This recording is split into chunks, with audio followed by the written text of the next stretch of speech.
जय हिंद friends, welcome back to my YouTube channel Brahma ji tutorial. हम डिस्कस करने वाले एंटी कोगुलेटिंग ड्रग के बारे में। हमने प्रीवियस वीडियो में कोगुलेटिंग कैसे कौन कौन से इसमें यूज होने वाले मेडिकेशन आप कोगुलेटिंग क्या क्या था उसके बारे में डिस्कस कर रहा था, क्लासिफिकेशन के बारे में डिस्कस कर रहा था।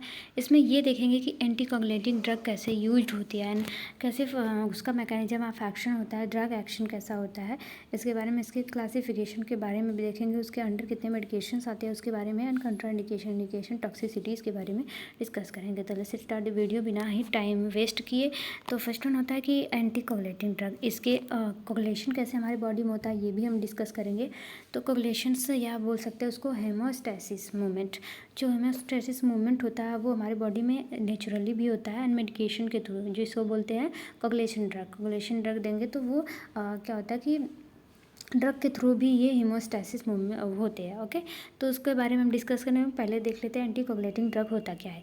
ओके, उसमें हमने कोगुलेशन में देखा था कि कोगुलेशन जो ड्रग थे वो हमारी बॉडी में क्या कर रहे थे, क्लॉट का फॉर्मेशन कर रहे थे या क्लॉटिंग कर रहे थे। ओके, तो इसमें क्या होगा कि अगर आपके बॉडी में या कोई पर्सन है या कोई पेशेंट है उसको deep vein thrombosis, it means कि उसके वेन में थ्रोम्बोसिस हो गया है या क्लॉटिंग हो गया है, जैसे ये वेन हो गया, यहाँ पे क्लॉटिंग हो गया है, उसको क्लॉट को प्रिवेंट करने के लिए या क्लॉट बने ना उसको ठीक करने के लिए या प्रिवेंट करने के लिए, क्लॉटिंग ऑलरेडी कुछ जैसे चोट वगैरह लग जाती है तो क्या होता है कि ब्लीडिंग होती है। ओके, तो उसमें क्या किया जाता है कि कोगुलेटिंग ड्रग दी जाती है ताकि वो ब्लड जो होता है, ब्लीडिंग जो हो रही है क्लॉट हो जाए और ब्लीड ज़्यादा ना हो, इसलिए वो कोगुलेशन ड्रग देते हैं। लेकिन इसमें क्या होता है कि अगर मतलब वो ब्लड क्लॉट हो रहा है, ठीक है, वो प्रिवेंट नहीं हो रहा है, किसी को बोल सकते हैं कि ऑब्स्ट्रक्शंस कॉज कर दे रहा है, तो उसको प्रिवेंट करने के लिए क्या किया जाता है, एंटी कोगुलेटिंग ड्रग दी जाती है।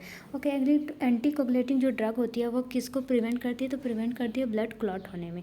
इट मीन्स कि ब्लड जो थ्रोम्बोड बन रहा है, आई मीन ब्लड जो एक दूसरे में इंगेज होके क्या हो रहा है कि ब्लॉक्ड कर रहे हैं वेसल ट्रांसमिशन, जो सरकम बोल सकते हैं कि सर्कुलेशंस जो हो रहा है उसको क्या करना है कि इसमें प्रिवेंट करना है। ठीक है, और अगर वो बोल सकते हैं कि ये हेल्प करते हैं जब आर्ट्रियल फाइब्रिलेशन हो जाता है, उसमें प्रिवेंट करने में हेल्प करते हैं। आर्ट्रियल फाइब्रेशन, आर्टरी वगैरह है वहाँ पे फाइब्रेशन फाइबर्स के कलेक्शंस हो जाते हैं। अब कैसे होते हैं उसके बारे में हम भी डिस्कस करेंगे, जिसकी वजह से क्या होता है कि जो सर्कुलेशंस है, फ्लूइड सर्कुलेशंस है, उसमें ऑब्स्ट्रक्शंस कॉज करते हैं।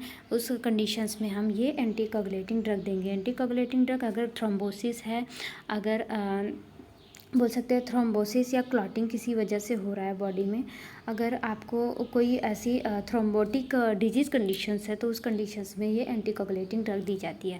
ओके, ये तो रहा हमारा इंट्रोडक्शन। अब देखते हैं कि हमारे बॉडी में कोगुलेशन या हीमोस्टैसिस कैसे होता है। ओके, तो हीमोस्टैसिस के थ्री बोल सकते हैं फेज होते हैं या बोल सकते हैं स्टेज होते हैं। तो फर्स्ट स्टेज में क्या होता है कि vaso constriction step by step देखेंगे। तो वैसो कॉन्स्ट्रिक्शंस के बाद आता है प्लेटलेट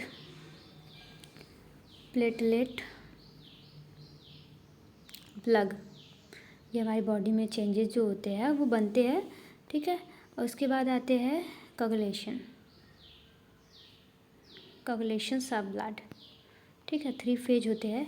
थ्री फेज में ये हमारी बॉडी में अगर कहीं पे आपको चोट वगैरह लग गया है, इंटरनली एक्सटर्नली हैमरेज वगैरह हो गई है, तो ब्लड को रोकने के लिए ये जो होता है हीमोस्टैसिस, ये नेचुरली भी होती है।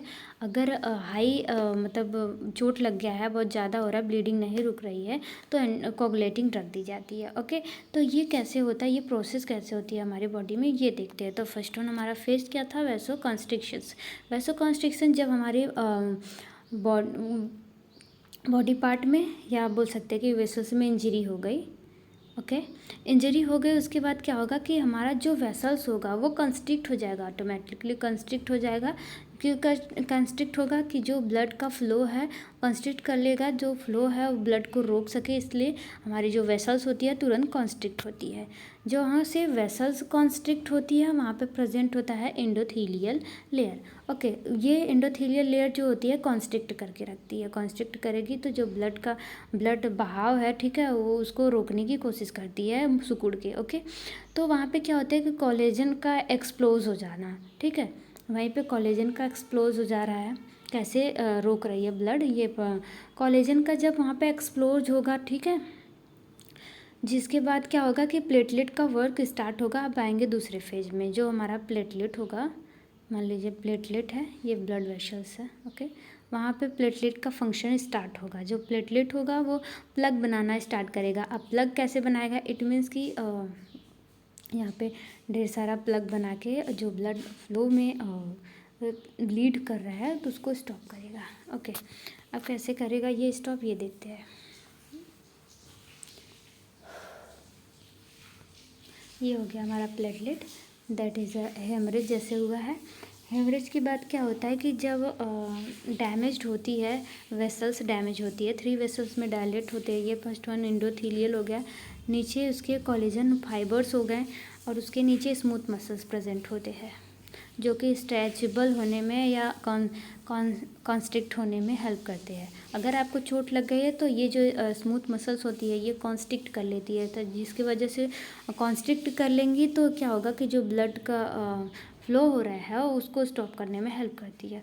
ओके, अगर यहाँ पे डैमेज हुआ तो कोलेजन का क्या होगा कि एक्सप्लोज होगा, जैसे कि हमने बताया था, जो कोलेजन फाइबर्स हैं उसका एक्सपोज होगा, जिसकी वजह से इस एक्सपोज होने की वजह से क्या होगा कि यहाँ पे एक फैक्टर का रिलीज होंगे, जिस फैक्टर का नाम है विल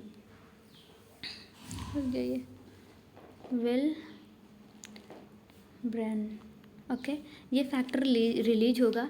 ये फैक्टर रिलीज होगा तो क्या करेगा कि जो यहाँ पे फाइबर्स प्लेटलेट है, तो प्लेटलेट को इंडिकेट करेगा कि सबको इंगेज होने में, इंगेज होके प्लेटलेट को यहाँ पे जहाँ पे चोट लगी है वहाँ पे इंगेज करके ब्लॉक्ड कर लेगा, जिसकी वजह से ब्लड जो हो रहा है रिलीज हो रहा है, जिसका हाई ब्लीडिंग हो रही है तो वो स्टॉप हो जाएगी। उसके बाद कौन सा फेज आता है, तो हमारा थर्ड फेज आता है कोगुलेशंस का। कोगुलेशन फेज में क्या होता है कि यहाँ पे सारे प्लेटलेट क्या होते हैं कि इंगेज करके वहाँ पे ब्लीड, जहाँ पे हैमरेज हुए हैं वहाँ पे कलेक्शन हो जाएंगे, तो उसी को कहेंगे हम कोगुलेशंस। उस क्लॉट होके वहाँ पे कलेक्शन हो जाना, ठीक है, जिसकी वजह से ब्लड स्टॉप हो जाएगा। तो ये हमारा कोगुलेशन फंक्शंस रहा, नेचुरली हमारी बॉडी में होता है, और आर्टिफिशियली बोल सकते हैं आप मेडिकेशंस ले रहे हैं, कोगुलेशंस मेडिकेशंस ले रहे हैं, तब ऐसा ये प्रोसेस होते हैं। हैवी ब्लीडिंग के लिए मेडिकेशन हम जरूरी होता है, ठीक है। अब नेक्स्ट आते हैं, इसी कोगुलेशंस को ट्रीट करने के लिए, ये कोगुलेशंस हो गए हैं बॉडी में किसी वजह से, इन्फेक्शंस की वजह से कोगुलेशंस हो गया, ब्लड में कोई भी डिजीज़ या सिंड्रोम्स वगैरह है तो उसकी वजह से कोगुलेशन हो जा रहा है, जिसकी वजह से ऑब्स्ट्रक्शंस कॉज कर रहा है, एम्बोलिज्म हो जा रहा है, थ्रोम्बोसिस हो जा रहा है। उस कंडीशंस को ट्रीट करने के लिए, ताकि वो एम्बोलिज्म, वो थ्रोम्बोसिस क्या हो कि ब्लॉक्ड ना करे वेसल्स को, जिसकी वजह से जो ब्लड फ्लो है, नेचुरली जो ब्लड फ्लो हमारे बॉडी में है वो सर्कुलेट होने में प्रॉब्लम हो, तो उस प्रॉब्लम को ट्रीट करने के लिए एंटी कोगुलेटिंग ड्रग का यूज किया जाता है। सीधा सीधा समझे तो अगर हमारी बॉडी में कोगुलेशंस हो रहा है किसी डिजीज़ की वजह से, उसको ट्रीट करने के लिए ये ब्लड को ना क्लोट करने की मेडिकेशंस, हमें आई मीन कि ब्लड को नहीं क्लोट करे ऐसा मेडिकेशन दी जाती है। ओके, उसी का कहते हैं एंटी कोगुलेटिंग ड्रग। इसके क्लासिफिकेशन की तरफ चलते हैं, तो क्लासिफिकेशंस में हमारे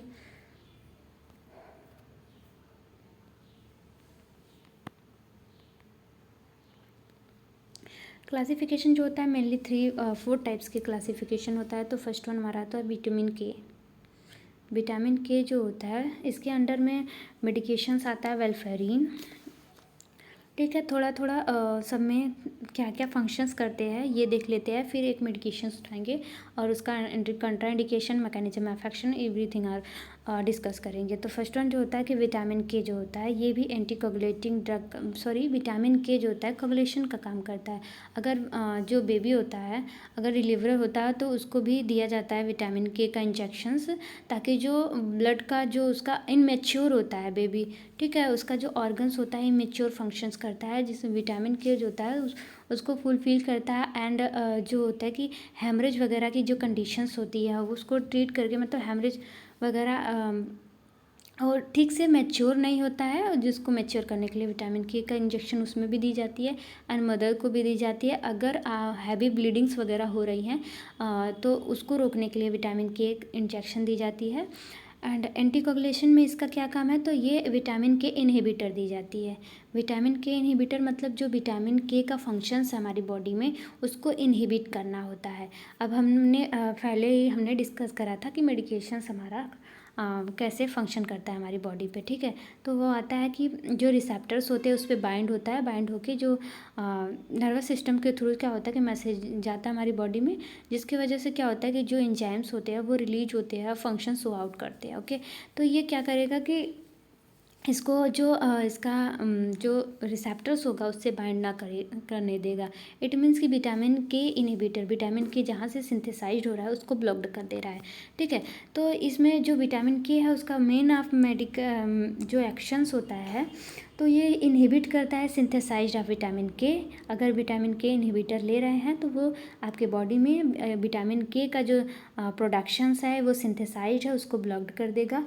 और जो क्लॉटिंग्स फैक्टर्स होते हैं, हमने पढ़ा होगा 13 क्लॉटिंग फैक्टर्स होते हैं, तो clotting factor 2 and clotting factor 7 and clotting factor 9 and 10 उनको ब्लॉक्ड करता है, उनको सिंथेसाइज्ड रोकता है कि वो हमारी बॉडी में सिंथेसाइज्ड ना हो, जिसके वजह से मतलब वो क्या करती हैं कि जो क्लॉटिंग फैक्टर्स होती हैं वो पूरा दायित्व तो निभाती हैं ब्लड क्लॉट करने में, तो उसको सिंथेसाइज्ड नहीं होने देता है। ये विटामिन के का फंक्शन हो गया। सेकेंड वन क्लासिफिकेशन हमारा हो गया डायरेक्ट एंटीकोगुलेटिंग इनहिबिटर।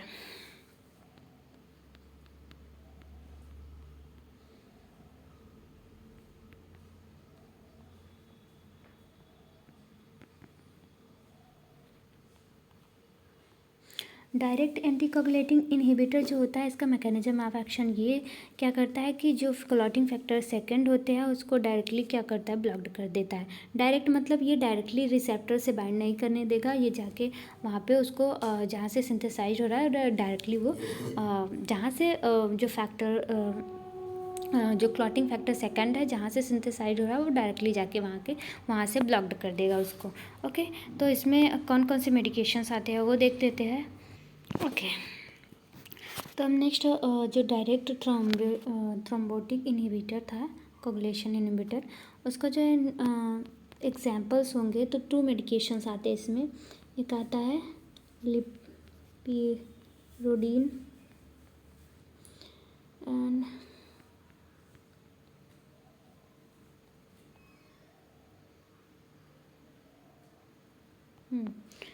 लिप्रोडीन आता है एंड ब्यूरोड्रूडिन आता है, ठीक है। लिप्रोडीन क्या होता है कि 3 से 350 माइक्रोग्राम्स पर केजी ओवरडोज, ये ओवरडोज लेना है तो ठीक है, ओवरडोज हो जाएगा। अगर 3 to 5 टाइम्स लेना है, ओवरडोज पर्सन को देना है, ज़्यादा क्रिटिकल कंडीशंस है, आईवी के थ्रू ये दिया जाता है। और नेक्स्ट वाला डोज होता है कि बीवा जो रूडीन है वो 0.75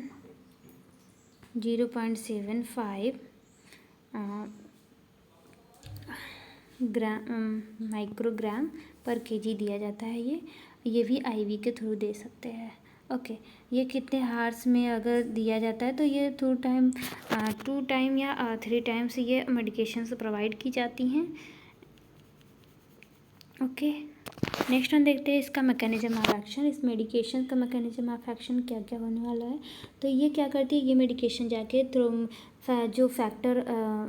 क्लॉटिंग फैक्टर 2 होता है उससे बाइंड करती है। ये मेडिकेशन जाके क्लॉटिंग फैक्टर 2 से बाइंड करेगी एंड उसको रिड्यूस करेगी एक्टिवेट होने में।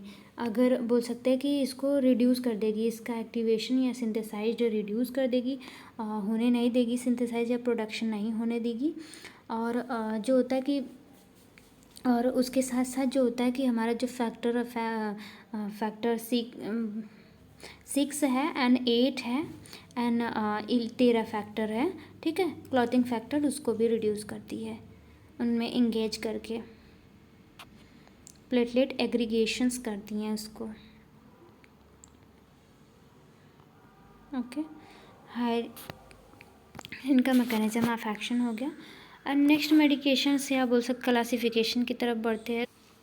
नेक्स्ट क्लासिफिकेशन की तरफ चलते हैं तो हेपेरिन, ये एक मेडिकेशंस है, ठीक है। हेपेरिन द मोस्ट इम्पॉर्टेंट, ये बहुत सारे मतलब ये ज़्यादा यूज होने वाला मेडिकेशंस है। तो ये क्या करता है, जो हिपैरिन होता है इसका जो मैकेनिज्म ऑफ एक्शन है, ये क्या करता है, जो हिपैरिन होता है वो ब्लॉक्ड करता है फैक्टर अफेक्टिंग, बोल सकते हैं कि जो क्लॉटिंग फैक्टर 12 है उसको, एंड क्लॉटिंग फैक्टर्स जो 9 है उसको ब्लॉक करता है, क्लॉटिंग फैक्टर 10 को ब्लॉक करता है, एंड क्लॉटिंग फैक्टर 11 को ब्लॉक करता है। Heparin the most important medications टू ज़्यादा यूज होने वाले जो क्लिनिकल यूज में ज़्यादा आने वाले हिपैरिन जो मेडिकेशंस है, क्योंकि ये बहुत सारे क्लॉटिंग फैक्टर को ही बोल सकते हैं इनहिबिट कर दे रहा है, जिसकी वजह से दूसरी मेडिकेशंस लेने की ज़रूरत ही ना पड़ेगी।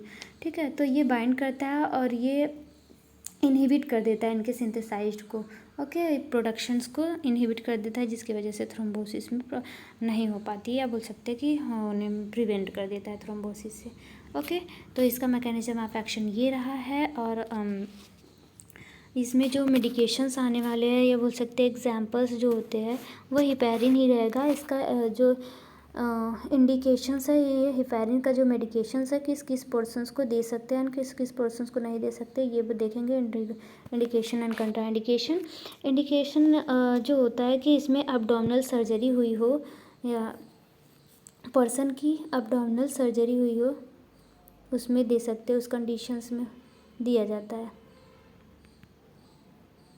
ओके, एंड नेक्स्ट कि अगर टोटल जो हिप है उसका रिप्लेसमेंट हुआ हो, हिप का रिप्लेसमेंट हुआ है, नी रिप्लेसमेंट हुआ है, अगर जो होता है कि अदर सर्जरीज हुई हैं, तो उस कंडीशंस में ज़्यादा ब्लड का बोल सकते हैं कि क्लॉट ना हो। हार्ट का मोस्ट इम्पॉर्टेंट, ये हार्ट के जब सर्जरी होती है उस कंडीशंस में दी जाती है, ताकि जब हार्ट का ऑपरेशन हो उसके उस दौरान क्या हो कि क्लॉटिंग वगैरह कहीं पे ना बने, क्योंकि उसमें प्योर सर्कुलेशंस एकदम प्रॉपर 1 सेकेंड का प्रॉपरली टाइम पे चाहिए होता है। इसलिए अगर पल्मोनरी एम्बोलिज्म वगैरह कंडीशंस है तो उस कंडीशंस में हम देते हैं। अगर किसी प्रकार की सर्जरी वगैरह हो रही है, डीप वेन थ्रोम्बोसिस की सर्जरीज वगैरह हो रही हैं, और उस कंडीशंस में अगर दे सकते हैं। अगर जो डीप वेन थ्रोम्बोसिस हुआ है वो ठीक होने लायक है, तो उसमें भी ये मेडिकेशंस दी जाती है। एक्यूट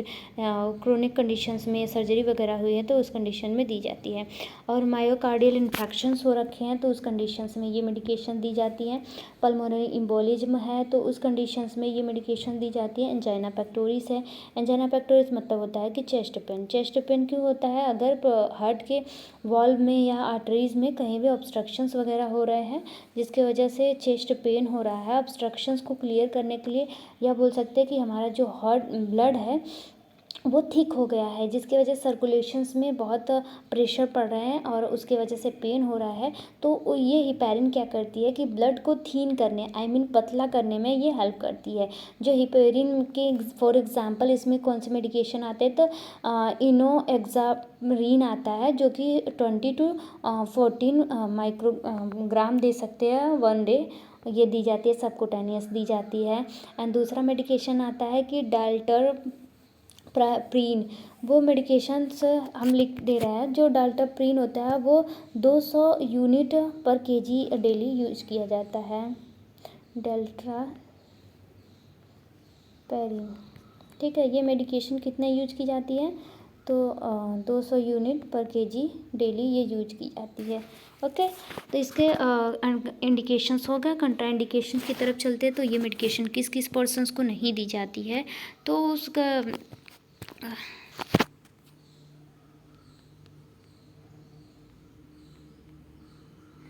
कंट्राइंडिकेशंस। ओके,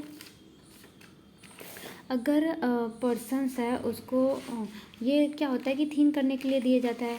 अगर किसी को ब्लीडिंग, हैवी ब्लीडिंग्स हो रही है तो उस कंडीशंस में, या ब्लीडिंग हो रही है तो उस कंडीशंस में हम ये मेडिकेशंस नहीं देंगे, क्योंकि ये ब्लीड को क्या करता है, थक्का बनाने से रोक रहा है। अगर ब्लीडिंग हो रही है पर्सन को, उसी में आप हिपैरिन दे रहे हैं और ब्लीडिंग होगी तो पेशेंट की स्पॉन्टेनियस डेथ भी हो सकती है। ओके, नेक्स्ट वन चलते हैं कि जो आप हीमोफीलिया की कंडीशंस है, पर्सन्स को हीमोफीलिया क्या होता है कि किसी कोई पर्सन को हीमोफीलिया हुआ है, उसे कट वगैरह लग गया है, तो ब्लीड जो होता है कि जो जितने टाइम में ब्लड क्लॉट हो रहा है तो उतने के अंडर में ब्लड क्लॉट होगा ही नहीं, जिसकी वजह से उसका ब्लीडिंग बंद नहीं होगा। उस कंडीशंस में ये मेडिकेशंस हम नहीं दे सकते हैं। कोई भी उस दौरान जो हीमोफीलिक पर्सन है उस दौरान कोई भी सर्जरी वगैरह हो रही है तो उस दौरान ये मेडिकेशंस वगैरह नहीं देते हैं। ओके, नेक्स्ट वन चलते हैं कि अगर अल्सर है, जीआई ट्रैक में अल्सर है, ठीक है, उस कंडीशंस में नहीं देते हैं। और डायबिटिक मेलाइटस पेशेंट है, बीपी हाई है, लीवर डिजीज़ है, उस कंडीशंस में नहीं देंगे। सीवर है, हेमरेजिक शॉक है, उस कंडीशंस में ये मेडिकेशंस नहीं देंगे। ओके, प्रेगनेंसी के कंडीशंस में नहीं देंगे। सेवरल हाइपरटेंशंस है तो उस कंडीशंस में ये मेडिकेशंस हम नहीं प्रोवाइड करेंगे। ओके, चलते हैं हम एडवांटेज की तरफ। एडवर्स इफ़ेक्ट क्या क्या हो सकते हैं इस मेडिकेशंस के। तो फर्स्ट वन, ब्लीडिंग। ज़्यादा खा लिए तो ब्लीडिंग्स होंगे, जीआई डिस्टर्बेंस हो जाएंगे, और स्किन नेक्रोसिस होना स्टार्ट हो जाएगा। नेक्रोसिस मीन्स होता है कि जो हमारा स्किन होगा उसकी डेथ होने लगेगी। ओके, ये सब एडवर्स इफेक्ट देखने को मिलता है ये मेडिकेशंस ले रहे हैं आप तो। और जो होगा कि अगर ये मेडिकेशंस आप इन द केसेस आप हॉस्पिटल्स में ड्यूटी कर रहे हैं, इन द केसेस ये मेडिकेशन जैसे वॉल्फरीन हो गया, इसका हाई डोज हो गया, वॉल्फरीन का हाई डोज हो गया तो उसको लिमिट करने के लिए आप बोल सकते हैं कि उसको रिड्यूस करने के लिए विटामिन के का इंजेक्शंस लगाते हैं। वारफेरिन हाई हो गया, जिसमें होता है कि जिसमें आता है अंडर फ्रोजेन प्लाज्मा। ओके, ये दिया जाता है इसमें, ताकि जो वारफेरिन का टॉक्सिसिटी है वो रिड्यूस हो जाए, वो ठीक हो जाए पेशेंट। ठीक है, उसकी जो टॉक्सिसिटी बढ़ रही है वह उसका जो डोज है वो हाई डोज हो जाएगा तो टॉक्सिसिटी कॉज ही करेगा, तो उसको प्रिवेंट करने के लिए एंटीडोट दी जाती है। ठीक है, और हेपेरिन का एंटीडोट जो होता है, IV लगते हैं हेपेरिन, उसका जो एजेंट होता है वो प्रोटामाइन सल्फेट होता है। इसका जो एजेंट होगा प्रोटामाइन सल्फेट होगा। ओके, नेक्स्ट मेडिकेशंस आ गए हमारे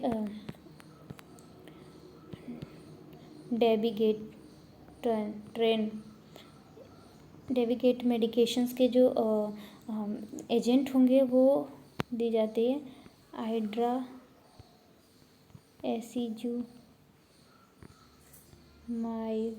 ये ओरली दी जाती है, हाइड्रोएसिजुमाइब।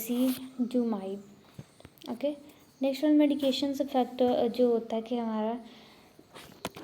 हमारा ख़त्म हुआ एंटी एजेंट डोज के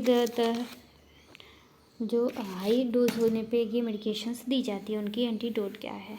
ओके, तो हमारा नर्सिंग मैनेजमेंट क्या होगा। लास्ट में जो मोस्ट इम्पॉर्टेंट होता है हमारा नर्सिंग मैनेजमेंट होता है। हम कोई भी मेडिकेशंस देने के पहले प्रिस्क्रिप्शंस लेंगे, एंड कोई भी मेडिकेशंस हम पर्सन्स को दे रहा है तो पहले ज़रूरी है हम आइडेंटिफिकेशन अच्छे से करें, और जो उसका डायग्नोसिस रिपोर्ट है उसको एनालाइज अच्छे से करें, एंड जो हमारे सीनियर्स वगैरह है उनको एडवाइस लेके कोई भी मेडिकेशन दे रहा है तो हम उसके बारे में प्रॉपर तरीके से एजुकेट रहें, तभी मेडिकेशंस को प्रोवाइड करें। Okay, thank you class, thank you very much, thank you for watchings.